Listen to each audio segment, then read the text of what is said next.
I chose Yale Law School for the unprecedented opportunities and the incredibly warm community that I found here.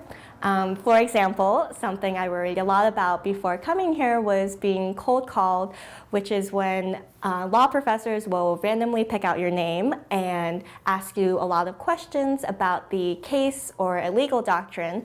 So I did get cold called during my first semester, but after every cold call, someone would come up to me afterwards, whether this was a fellow classmate or even a professor, and tell me what a great job I did, which I really appreciated, and I think is indicative of how supportive the Yale Law School community is.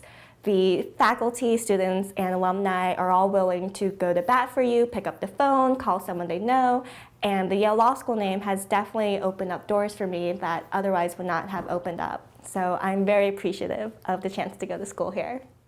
Before coming to law school, I had a lot of questions about my financial aid and the packages, but the office here has been extremely kind and responsive to all of my questions, and I have found the Yale Law School financial aid package to be the best among its peer schools, along with the public interest fellowships that they offer, which really is unparalleled here. And so I think the financial aid office really does its best to make law school affordable for everyone, and especially those who are trying to go into the public interest arena. And they also offer a lot of sessions throughout the year to help law students manage their finances, both during law school and afterwards. So I'm involved in the Title IX Working Group, Law Students Advancing Reproductive Justice, the Yale Journal of Law and Feminism, the Temporary Restraining Order Project, and the Civil Rights Project.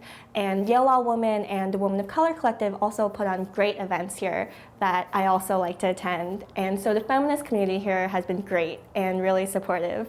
And I'm also part of the Veterans Legal Services Clinic here at the law school, which is led by the legendary Mike Wishney. And both my cases this term center around combating sexual assault and sexual harassment in the military, which is something we take very seriously and something we're not afraid to be aggressive about. I hope to leave the law school at least as warm and social justice oriented as I found it. So next year, 2L year, is when students usually take on the leadership roles in extracurriculars. And so I hope to do that for the feminist organizations here. And next year I will also be serving as a Dean's Advisor, which means I'll be helping shepherd first-year students into their 1L law school experience. And I hope to help make it as enjoyable for them as I have found it to be for me.